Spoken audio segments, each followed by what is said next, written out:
Fazer algumas coisas que eram simples para nós tem sido algo de suplício. Parece um sacrifício enorme quando nós precisamos dedicar alguns minutos para a leitura da palavra, por exemplo. É um sacrifício enorme passar algum tempo de oração, porque nós estamos estagnados. Nós paramos no tempo e parece que as coisas mais simples têm se tornado um fardo pesadíssimo sobre nós. O fato é que esse problema não está afetando só a igreja, ela está afetando todo mundo, toda a nossa sociedade. A pandemia tem gerado aí na cabeça de muita gente, inclusive daqueles que não entendem, um problema, um mal psicológico enorme. Algumas pessoas, para sair dessa estagnação, têm exercitado uma série de outras coisas. Por exemplo, tem pessoas que têm procurado fazer exercícios na própria casa, outros têm procurado fazer algum tipo de meditação, outros têm procurado criar mecanismos, obrigado querido, criar mecanismo para não estagnar de vez, porque a mente vai ficando fechada, vai ficando pesada e a gente vai começando a cansar. A gente está cansado de assistir lives. Ninguém aguenta mais lives. Ninguém aguenta mais passar 30, 40 minutos, 1 hora assistindo live. Ninguém aguenta mais isso. Mas o problema, queridos, o que nós temos então para o momento? Qual a alternativa que nós temos se não for essa? Vivemos dias em que precisamos, infelizmente, desses recursos para termos contato com as pessoas, com os irmãos, com a igreja, com a palavra de Deus. Essa é a realidade que nós estamos vivendo. E no texto que nós lemos, nós vemos aqui o autor da epístola trazer uma exortação e ao mesmo tempo um encorajamento para aqueles hebreus que estavam vivendo ali.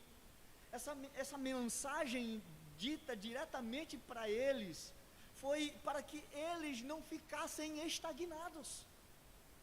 E hoje, queridos, se nós observarmos bem, essa mensagem, ela tem tudo a ver conosco, porque nós somos levados a perceber a importância de ver a nossa fé em movimento.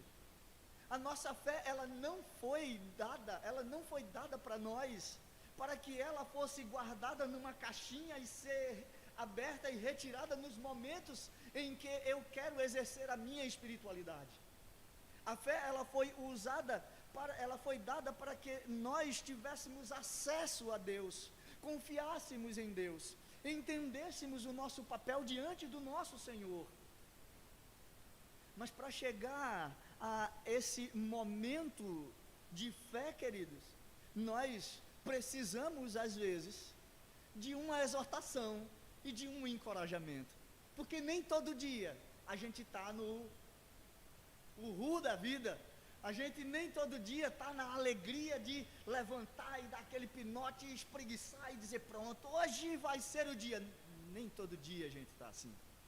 Então às vezes uma exortação é boa, para que a gente levante a cabeça e diga pronto, agora eu vou partir para a luta, agora eu vou partir para a batalha.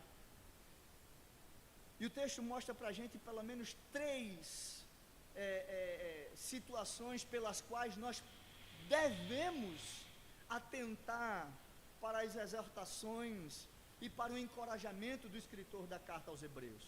Primeira coisa que ele vai nos ensinar aqui é que nós, quando entramos na estagnação, a gente deixa de aprender, e nós não podemos deixar de aprender, porque a vida não só essa, mas a vida eterna será de pleno conhecimento. Nós passaremos toda a eternidade conhecendo e aperfeiçoando o nosso conhecimento acerca daquele que é todo poderoso, aquele que é o nosso Senhor. Segundo, quando nós estagnamos, nós continuamos como crianças na fé, necessitando de leite. e nunca partimos para o alimento sólido, e nós não podemos continuar como crianças. E em terceiro lugar, ele vai nos ensinar que nós não podemos ficar parados. A estagnação não pode tomar conta de nós, porque isso não faz parte da vida de um cristão. Nós devemos prosseguir avante para o alvo, que é Cristo. É isso que o autor vai trabalhar nesse texto, e eu quero falar com vocês nesse tema aqui. Não fiquemos estagnados. A fé exige movimento. E por que, irmãos, nós não podemos ficar estagnados? Por que a fé exige movimento? Primeiro, usando a máxima do próprio autor, porque senão nós deixaremos de aprender, pois nós somos incapazes, muitas vezes, de ouvir bem a palavra. Veja o que é que diz o versículo 11. A esse respeito temos muitas coisas que dizer e difíceis de explicar, porquanto vos tendes tornado tardios em ouvir. Nesse texto, se vocês observar bem, o autor faz uma conexão, ele está fazendo uma conexão com a doutrina do sacerdócio de Cristo, que nós explicamos na semana passada. Então, ele traz para nós aqui a necessidade de explicar coisas importantes, coisas que eram importantes para o aprendizado daqueles irmãos. Porém, mesmo tendo muita coisa para dizer para aqueles irmãos, eles não eram bons ouvintes. Essas coisas que ele precisava falar era algo que, inclusive, segundo o próprio texto, eram difíceis de ser explicadas. Mas eles, como se tornaram ouvintes tardios, ele sentia dificuldade para transmitir essas informações para aqueles irmãos. Percebam que é assim que o texto começa. A esse respeito temos muita coisa a dizer e difíceis de explicar. A pergunta aqui é, a respeito de que coisa ele tinha tanta informação para dar para aqueles irmãos? O que tanto ele tinha para falar? Então, antes de mais nada, a gente tem que lembrar que essa carta foi dirigida a hebreus, a judeus, que se tornaram cristãos, mas nesse momento, eles estavam pensando seriamente em deixar tudo o que haviam aprendido e voltar para o judaísmo. E voltar para aqueles primeiros ensinamentos que receberam na sua fé. Então, essa passagem atual, ela mostra para nós que o autor estava explicando que era importantíssimo para aqueles irmãos considerarem o sacerdócio de Cristo, que já havia sido mencionado 2 vezes no texto anterior da semana passada que nós lemos. E por que ele fala isso? Porque ele fala ali de algo que está dentro da raiz do judaísmo. E ele pega a ideia do sacerdócio, inclusive apresentando que Jesus vinha da ordem de Melquisedeque, para que os hebreus entendessem que Jesus era aquele sumo sacerdote que havia sido prometido dentro da história e que estava ali exercitando o papel que todos aqueles hebreus esperavam. Então, ao mencionar a sua intenção àqueles hebreus, ele está asseverando a sua repreensão. Por isso que ele diz, a respeito desse sumo sacerdócio, a respeito desse papel sacerdotal de Cristo, eu tenho muito a falar para vocês, mas vocês são tardios em ouvir. Vocês não querem me dar ouvidos. Ele traz uma repreensão severa àqueles irmãos. Ele queria falar sobre isso. Isso era algo importante, era difícil de explicar, mas aqueles hebreus não estavam atentos a ouvir a voz do Senhor, através do apóstolo. Se você ler lá no Evangelho de Mateus, no capítulo 3, no versículo 15, você vai ver a dificuldade que o homem tem de ouvir. E agora quem está falando não é Paulo, não é nenhum autor diferente do Novo Testamento, é o próprio Jesus, que fala das razões pelas quais nós, eu digo, o povo de Deus, não gostamos de ouvir. Veja o que é que Jesus diz em Mateus 13, versículo 15, ele diz, porque o coração deste povo está endurecido. Mal ouvem com os ouvidos e fecham os olhos. Do contrário, eles poderiam ver com os olhos, ouvir com os ouvidos, compreender com o coração e se voltar, e eu os curaria. Olha que coisa linda. Jesus está dizendo o seguinte, se esse povo não tivesse coração endurecido, eles estariam ouvindo a minha voz, mas quando eles ouvem a minha voz, eles fecham os olhos, porque é duro ouvir o que eu lhes digo. Mas se eles ouvissem de fato, eles compreenderiam com o coração, se arrependeriam, é isso que Jesus está dizendo. Porque entender com o coração é fazer um exame na mente, é fazer um exame naquilo que você está vivendo, e você faz uma retrospectiva, se arrepende daquilo, e o Senhor diz que os curaria. E isso acontece desde o Antigo Testamento. Vejam lá no segundo livro das Crônicas, o autor desse livro, ele diz, se o meu povo que se chama pelo meu nome, ouvir a minha voz. Vejam que desde o Antigo Testamento já é trazido a ideia da importância de ouvir, se arrepender e voltar-se para mim. O texto diz, eu os ouvirei do céu, perdoarei os seus pecados e sararei a sua terra. A resposta graciosa de Deus para aqueles que ouvem é, eu estou disposto a te abençoar. Eu estou com os ouvidos atentos a ouvir a tua súplica e a revisão do teu coração, ao ponto de me voltar para você e te dar tudo que você precisa, porque você é meu filho. E filho e pai, na verdade, cuida bem dos seus filhos, não é verdade, pai? O menino pode ter teimado agora, daqui a pouco ele diz, pai, eu te amo, tá bom, filho, vem cá, dá um abraço no pai, né? Não é assim? A gente já libera amor imediatamente, porque é esse o papel de um pai, e nós refletimos a imagem de Deus em nós, queridos.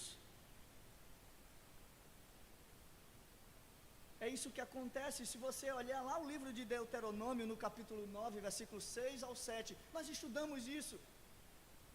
Diz que esse povo, eles, ao ouvirem a voz de Deus, eles eram obstinados, teimosos, desobedientes. Meus queridos, esse texto é extremamente desafiador para nós, pois ele nos leva a nos perguntar, como nós temos usado os nossos ouvidos? Nossos ouvidos têm sido tardios para ouvir, porque domingo após domingo nós estamos aqui, nós nos reunimos aqui, se não através das difíceis lives que nós realizamos. Nós temos reunião na quarta-feira também, e no fim o questionamento é, será que nós temos verdadeiramente ouvido o que está sendo dito? Nós estamos vivendo dias difíceis, queridos. Porém, quanto mais parece que nós temos à nossa disposição material de leitura, material de mídia, bons pregadores, boa teologia, recursos para poder estar mais perto da palavra, mais distante nós nos tornamos dela. O que eu vejo hoje, queridos, é a manifestação da graça e da glória de Deus, trazendo à tona os verdadeiros crentes, a presença do Senhor. Porque dessa pandemia, querido, sabe o que é que vai sobrar? Só crente. Porque quem está brincando de ser crente não vai aguentar. Porque vai se distanciar tanto que vai ter uma hora que vai dizer, eu não preciso disso. Eu não preciso disso. Para que eu vou para a igreja? O culto voltou, mas eu não preciso mais da igreja. Poxa, eu posso assistir lá. Não tem mais necessidade de estar na igreja. E aí a gente perde o que as escrituras diz, que a gente não deve deixar de congregar. Mas ele perdeu. Sabe por quê? Porque ele não tinha raiz. Só vai sobrar crente. Porque a palavra do Senhor, lá em Apocalipse, diz que aqueles que permanecerem até o fim receberão a coroa da vida. Mas perseverar é uma coisa que só crente faz. Não é verdade, queridos? Só quem persevera são aqueles que estão na presença do Senhor, porque são esses que são fortalecidos pelo Senhor. São esses que recebem do Senhor a força necessária para continuar perseverando e lutando. Quem não está na presença do Senhor vai receber o que de Deus? Nós nos afastamos de Deus e queremos o cuidado de Deus. Como é que isso acontece? Não acontece. Então, o desafio para nós nessa manhã, queridos, é que nós devemos continuar dando ouvidos à voz do Senhor por meio da sua palavra. Pense nisso, meu querido. Nós não podemos ficar estagnados, porque a fé exige de nós movimento. Primeiro, porque se a gente deixar e ficar estagnado, nós não aprenderemos. Versículo 11. Segundo, porque senão nunca deixaremos de ser como crianças. Versículos de 12 ao 14, esse é o segundo ponto. Pois com efeito, quando devíeis ser mestres, isso aqui é um soco na minha cara, gente. Porque o autor, ele pega pesado aqui, viu? Pois com efeito, quando devíeis ser mestres, atendendo ao tempo decorrido, ou seja, o tempo que vocês têm de cristianismo, o tempo que você tem de igreja, o tempo que você diz que serve a Jesus, vocês já deviam ser mestres. Tendes novamente necessidade de alguém que vos ensine de novo quais são os princípios elementares dos oráculos de Deus. Assim, vos tornasse como necessitados de leite e não de alimento sólido. Ora, todo aquele que se alimenta de leite é inexperiente na palavra da justiça, porque é criança. Mas o alimento sólido é para os adultos, para aqueles que pela prática, exercício, movimento, atitude, têm as suas faculdades exercitadas para discernir não somente o bem, mas também o mal. Vamos pensar aqui rapidamente numa pessoa que pratica exercício físico e passou, sei lá, não vou pegar muito tempo não, mas 1 ano sem fazer exercício nenhum. Aí amanhã ela decide fazer uma maratona de 5 quilômetros. Vocês acham que ela vai chegar até onde? Você acha que ela talvez consiga chegar lá até o fim, não sei, né? No último lugar, também. Mas talvez ela consiga chegar, né? Seja uma pessoa jovem, né? Tenha uma saúde muito boa, remando ela chegue lá até no fim. Mas ela vai sentir o peso, a consequência disso. Agora, se você pegar uma pessoa que treina todo dia, que se alimenta bem todo dia, que faz todos os preparativos para uma maratona, correr uma maratona de 5 km para ele é o quê? Nada.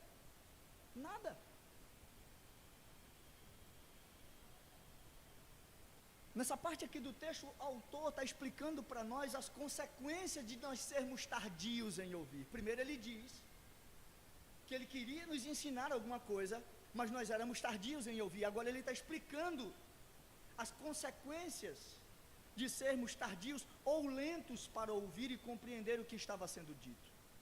Percebam que ele registrou aqui uma coisa que o Dr. Kistemacher chama de retardo espiritual. Ele está registrando o retardo espiritual daqueles hebreus. Ele falou, inclusive, que o tempo de fé que eles tinham aqui já era para eles serem mestres, pois eles já haviam sido conduzidos aos oráculos de Deus. A palavra não era algo estranha para eles. Porém, o que fica claro aqui, irmãos, é que eles tinham necessidade de que tudo que já havia sido ensinado deveria ser repetido novamente. Os princípios rudimentares da fé precisavam ser ensinados novamente, porque eles eram lentos, tardios no aprendizado, ao ponto de basicamente eles não terem aprendido muita coisa. E o pior não é isso. O pior é você observar aqui que o autor diz que eles poderiam agora, porque ele não faz só uma analogia, ele faz várias analogias aqui. A primeira é essa, falando sobre eles serem mestres. A segunda é dizer que eles poderiam estar sendo alimentados de alimento sólido. Mas como eles eram como crianças, eles precisavam do alimento básico, o leitinho, porque eles não cresceram. Queridos, isso é duro para nós como igreja ouvir, e não é uma coisa nova para nós, porque isso está acontecendo lá no primeiro século da igreja. A gente olha para a igreja do primeiro século, né? Aí diz assim, rapaz, a igreja de Atos, né? Aquela igreja era fogo, né? Era uma igreja que o pessoal repartia o pão, o pessoal vendia propriedade e fazia um monte de coisa. Mas olha o que aqui ele está falando de uma parte dessa igreja, lá do primeiro século. É só ele que fala sobre isso? Não, mas ele está mostrando que a igreja, ela vive nisso. Olha, tem os momentos, todos nós temos nossos momentos. Então, quando nós somos chamados a atenção, queridos, somos advertidos pelo pastor, pela palavra, seja lá pelo que for, a gente não tem que ficar, mas rapaz, o pastor hoje ficou enchendo a gente. Não é isso. É porque há necessidade, porque nós temos, olha, todo dia a gente acorda sorrindo. Nem todo dia a gente acorda, né, com essa cara, bom dia, né? Aí no outro dia, de novo, né? Bom dia! Em 5 dias a gente já está, né? Vai ser. Se o marido perguntar se é bom dia, pode ser que a mulher diga assim, tá, e se for ruim, o que é que tem? Né? Ou vice-versa. A gente não está sempre 100%. Nós temos nossos altos e baixos. O autor traz para nós aqui uma advertência, e ele está dizendo que nós precisamos crescer. Nós não podemos viver sempre como inexperientes na palavra da justiça, porque somos como crianças. O alimento sólido é para nós, queridos. Quando a gente começa a discutir alguns assuntos mais complexos, parece que a gente pira. Se a gente for falar aqui, por exemplo, sobre eutanásia, vai ter gente que vai começar a não concorda. Ou se a gente for falar sobre, homossexualidade, se a gente for falar sobre aborto, se a gente for falar sobre predestinação, vai ter gente que vai criar problema sobre isso. Parece besteira, mas é.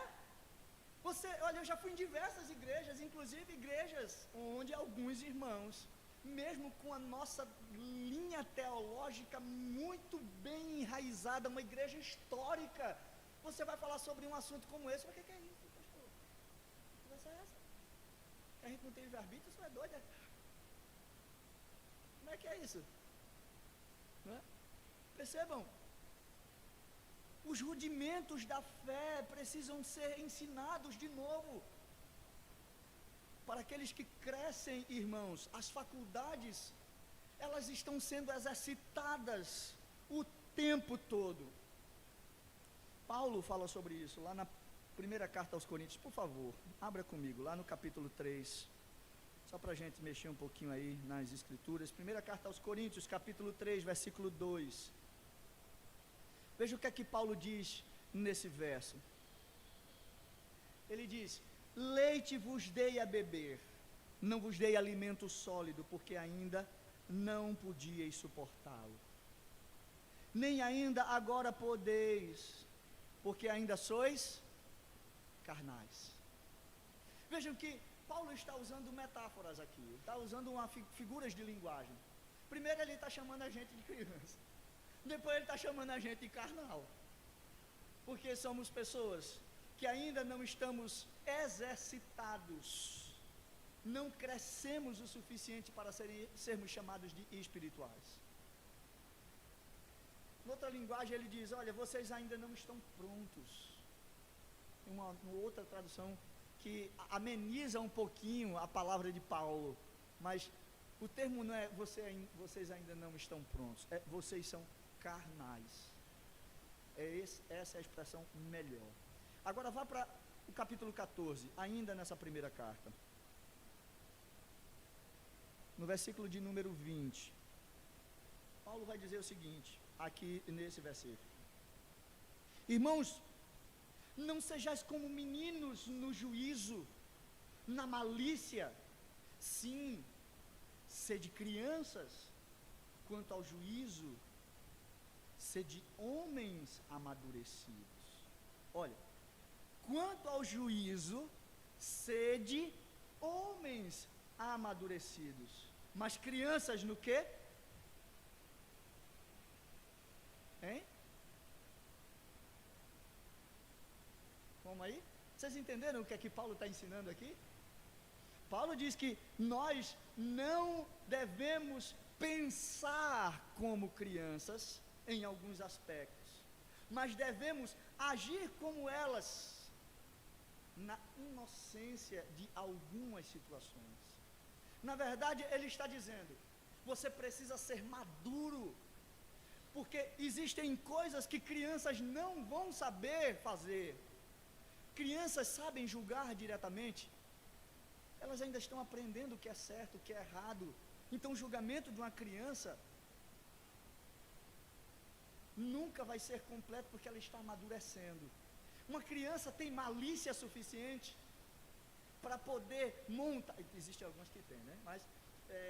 Mas você vai ver que na maioria as crianças não são extremamente maliciosas. Aí ele diz, para que nós saibamos disso, queridos, com relação ao mal, é isso que ele está ensinando, com relação ao mal, sejam como crianças, mas tenham um pensamento maduro, porque a criança não pensa no mal como, ou na mesma proporção que nós pensamos. Aí diz, pastor, mas a criança é pecadora. Eu sei que ela é pecadora. A criança, ela maquina o mal. Eu sei que ela maquina o mal. Mas Jesus ensinou, né, que se nós não formos como criança, nós não entraremos no reino dos céus. Então o que é que Jesus estava ensinando? Não é inocência, porque a criança não é inocente propriamente dita, mas a leveza da criança, a malícia da criança não está no nível que nós temos, queridos. Percebe? Mas dá para a gente montar a nossa vida espiritual toda num pensamento infantil? Não. Nós precisamos ser maduros, até para que nossas crianças aprendam a também ter, num devido momento, a maturidade necessária.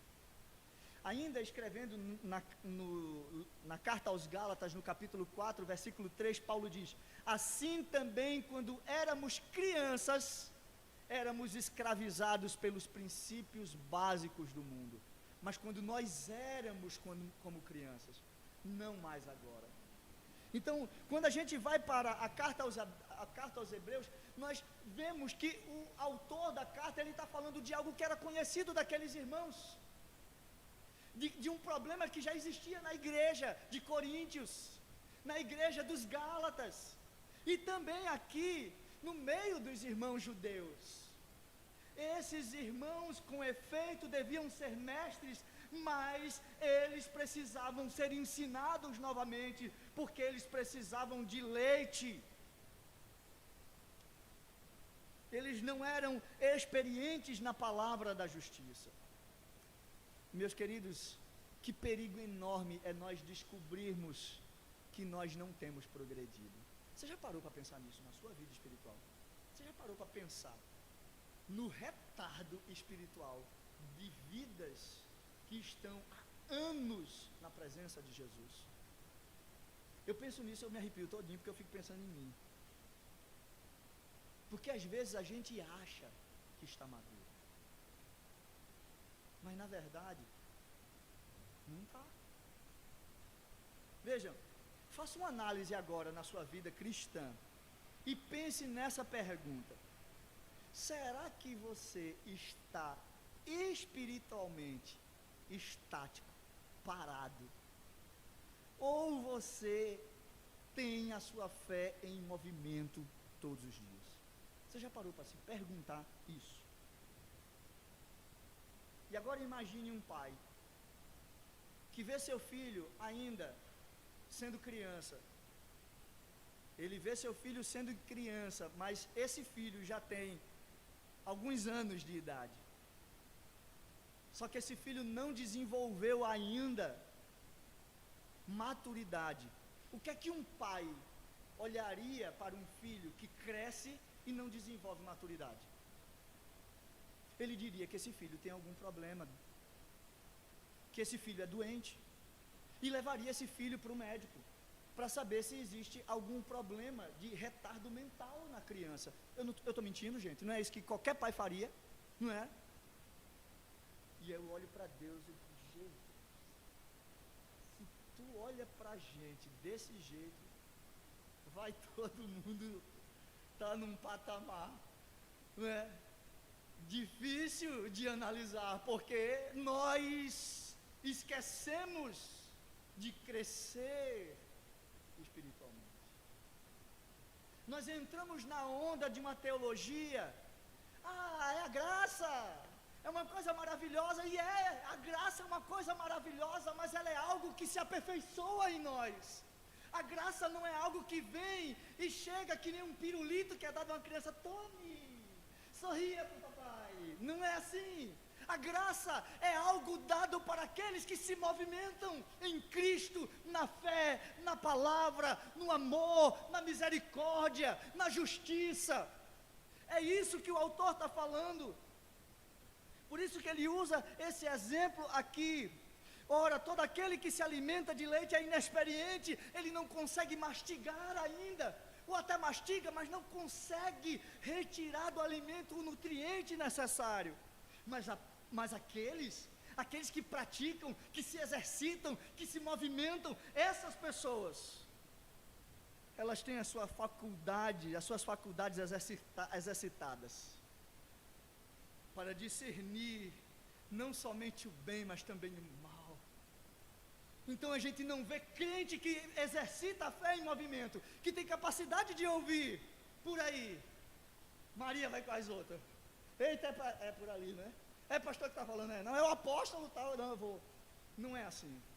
A mente dele é cativa à palavra de Deus. Como é triste, queridos, e perigoso qualquer pai, ao ver seu filho numa situação como esta que eu acabei de dizer, ele vai correr imediatamente para fazer alguma coisa, porque ele não quer ver seu filho com retardo mental. Ele não quer isso para o seu filho. E você acha que Deus quer isso de nós? Deus quer que nós sejamos assim, estagnados, parados, lentos, paralisados na fé. Antes de mais nada, deixa eu dizer que eu não estou acusando ninguém aqui não, tá, gente? Eu estou só falando o que o texto nos mostra, porque era essa a situação desses irmãos. E eu estou trazendo à tona uma realidade do passado, que talvez esteja muito presente em nosso meio. Uma pessoa que espiritualmente está nessa situação deve fazer algo de imediato, queridos. Porque a nossa fé depende disso. Nós não podemos ficar estagnados, a fé exige movimento. Senão a gente não aprende mais. Senão a gente vai ser tratado como criança sempre. E em terceiro, porque senão nunca nós sairemos dos princípios rudimentares da fé para experimentar o que é perfeito. versículos de 1 a 3 do capítulo 6. Nessa parte final aqui do texto, é interessante ver como o autor desafia aqueles irmãos. Vejam como ele começa o texto. Ele traz a ideia de, por isso, veja que ele está dando uma explicação, né? Eu falei tudo isso aqui, agora, por isso, ponde de parte os princípios elementares da doutrina de Cristo. Eita, pastor, peraí. Ele está mandando eu pegar os rudimentos, a base da fé todinha e colocar de lado, Calma, a gente vai chegar lá. Ele diz ainda, deixemo-nos levar para o que é perfeito. Isso, queridos, não significa que a gente deve esquecer o que foi ensinado. A gente não deve jogar fora o que nós aprendemos. Mas ele diz para nós prosseguirmos com o que nós aprendemos. Eu vou dar um exemplo que o professor Olliott deu quando fez a exposição desse texto. Ele disse, as crianças precisam aprender tabuada, certo? Então ela precisa aprender as 4 operações. E ao decorarem, ao colocarem na cabeça a tabuada, não para por aí o aprendizado da criança, para. Ela pega a tabuada e diz, pronto, eu já decorei a tabuada, agora não preciso mais dela. É isso que eles fazem? Não. A tabuada, aquelas 4 operações serão fundamentais para todo o conhecimento matemático que essas crianças precisarão utilizar no futuro. Geometria, aritmética, física, etc. e tantas outras coisas. A base é essa. A base é essa. Mas ele pegou e jogou fora? Não. Ele pegou aquilo ali e guardou e seguiu adiante. Ele continuou na batalha do aprendizado matemático dele. É isso que o autor está querendo dizer aqui, quando diz, por isso ponde de parte os princípios elementares, guarde aqui o que você aprendeu de Cristo, e agora se lance para o que é perfeito. E aí o que é que ele diz? Ele diz, não lançando de novo a base do arrependimento de obras mortas, e da fé em Deus, porque isso vocês já sabem, isso vocês já têm arraigado em vocês, bem como o ensino de batismo, da imposição das mãos, da ressurreição dos mortos e do juízo eterno. Isso já está na mente de vocês, vocês deveriam guardar isso em paz. A exortação do apóstolo aqui é que nós não devemos estar satisfeitos apenas com os fundamentos, mas nós devemos prosseguir além desse, em rumo à perfeição, ou seja, rumo à maturidade espiritual. Façamos isso, queridos, pela vontade de Deus, e certamente, debaixo da vontade de Deus o faremos.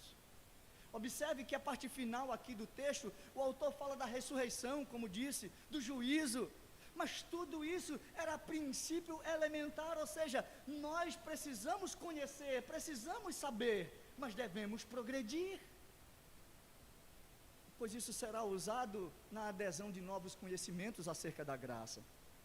Paulo fala isso lá na carta aos Filipenses, no capítulo 3, no versículo 13 e 14, ele disse algo interessante a respeito de prosseguir, saindo dos rudimentos para algo maior. Veja o que ele diz: irmãos, ainda não me considero que tenha me tornado perfeito, mas uma coisa eu faço, esquecendo o que está para trás e me esforçando para o que está à frente, prossigo em direção ao objetivo de ganhar o prêmio da chamada celestial de Deus em Cristo Jesus. Que coisa linda Paulo está me dizendo para a gente aqui. Eu deixo para trás e sigo para frente. Eu esqueço? Não, isso é minha história, mas o meu alvo é chegar em Cristo. Meus queridos, essa parte do texto aqui nos desafia a progredir com uma mente viva e exercitada na fé. Porém, não podemos esquecer e não podemos negligenciar a importância de permanecermos nos rudimentos da fé. Hoje, para muitos, um culto, ele é só denominado maravilhoso quando algo dramático, algo empolgante acontece nele.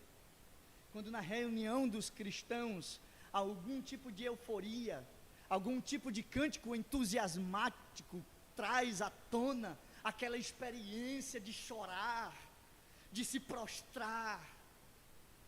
Se não tiver isso, o culto não é bom, para muitos, não é o nosso caso. E que na verdade muitos pastores, muitos pregadores gostariam de ver que na hora que ele sobe no púlpito e ele prega a palavra da verdade, realmente aconteçam coisas maravilhosas no coração daqueles que a ouvem. Só isso. Mas essa parece que é a pior parte do culto para muitos. Agora é hora da palavra. E já passou a parte que me interessava. Está assim de igreja assim. Que o legal é só a hora do louvor.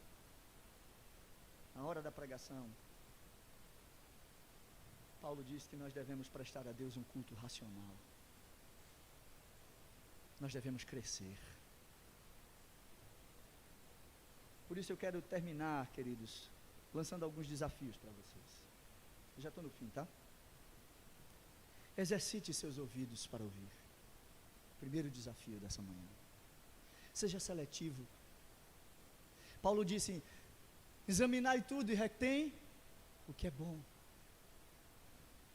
Ouça a verdade. Não dê ouvidos à mentira.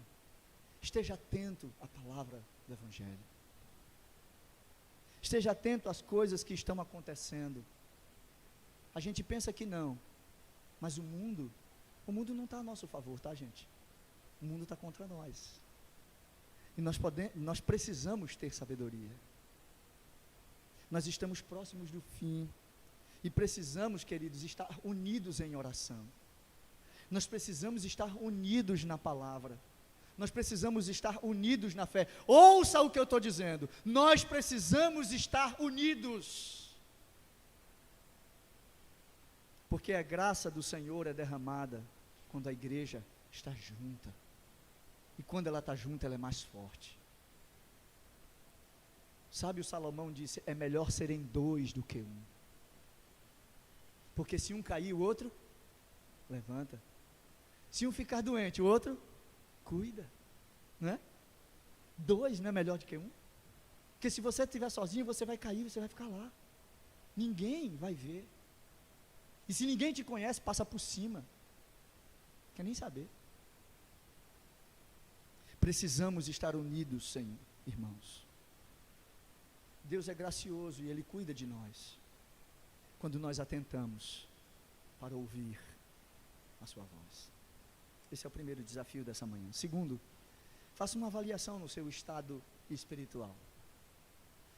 Na sua progressão espiritual. Veja, você já é adulto na fé? Ou você ainda é como criança precisando se alimentar de leite? Você está precisando de alimento sólido, mas você ainda não tem condições de mastigá-lo, de maturá-lo, de ruminá-lo. Faça algo, querido, agora para mudar essa situação. Não estagne na fé, faça o que Tiago disse. Peça a Deus sabedoria que Ele dá liberalmente a todos que o pedem. Eu não conheço ninguém que chegou a Deus, bateu, pediu e Ele negou. Pelo contrário, Jesus mesmo disse: aquele que bater, abre-se-vos-á. Aquele que pede, recebe. Não é assim que está no texto de Jesus? Foi Ele que disse, não sou eu. Agora, quantas vezes você vai ter que bater? Aí não é problema meu, é seu e Deus. Quantas vezes você vai ter que pedir? É você com Deus. Mas que Ele nega, a Bíblia do Senhor, a minha Bíblia não diz isso. Não se apegue apenas às experiências, queridos. Se agarre na fé bíblica. Exercite o culto racional a Deus. Cristo certamente irá dar o que é necessário para que você alcance todas essas coisas. Terceiro e último, tá bom, né, pastor? Persevere, querido. Continue caminhando para o alvo. Ande olhando para Cristo, o autor e consumador da sua fé. Não olhe para trás. Não fica pensando no que já passou. Olha para frente, olha para Cristo. E caminha, não para de caminhar. Continua andando. Não se apegue a essas coisas, mas busque a Cristo e Ele vai te ajudar. E na hora que você estiver achando que não tem condições de seguir, você vai ver que você ainda está em movimento. Sabe por quê? Porque Deus conduz você sempre. Saia da estagnação, meu querido. Leia a Bíblia, ore, converse com Deus, converse com seus irmãos e busque a presença do seu Salvador. Amém? Vamos orar? Vamos ficar de pé e agradecer ao nosso Deus.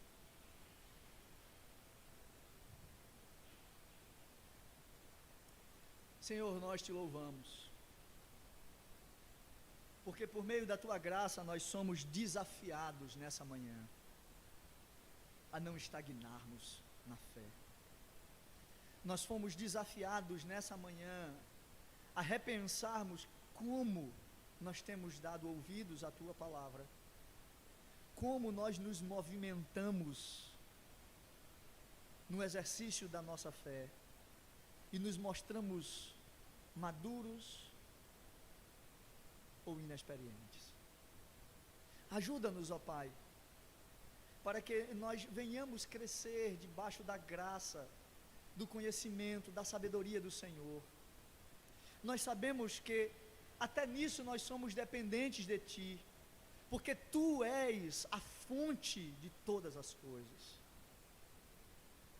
A Tua palavra diz que toda boa dádiva e todo dom perfeito vem do alto, do Pai das luzes, onde não há mudança nem sombra de variação, e nós acreditamos nisso, Senhor. Por isso pedimos nessa manhã, amadurece-nos na fé, ajuda-nos a crescermos e a sermos adultos, fortes, homens e mulheres que pelejam a verdadeira fé bíblica.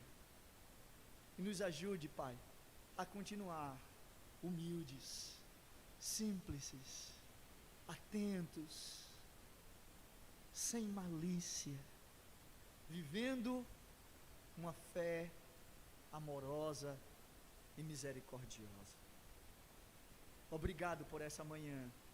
Tu estar atento a nós e falar conosco por meio da tua palavra. Abençoa o teu povo, fortalece o teu povo, enche o teu povo de conhecimento e do teu Santo Espírito. Essa é a nossa oração, Pai, em nome de Cristo Jesus. Amém. Recebei a bênção, meus irmãos. Que a graça de nosso Senhor e Salvador Jesus Cristo, o amor de Deus, o nosso eterno e bondoso Pai, que a comunhão e as doces consolações do seu Santo Espírito sejam com todos vocês, meus irmãos, hoje, para todos sempre. Amém e amém. Deus os abençoe. Vocês podem sentar. As nossas crianças ainda não desceram, então nós vamos esperar terminar lá em cima. E eu gostaria agora, agora eu posso falar, de pedir desculpa aos irmãos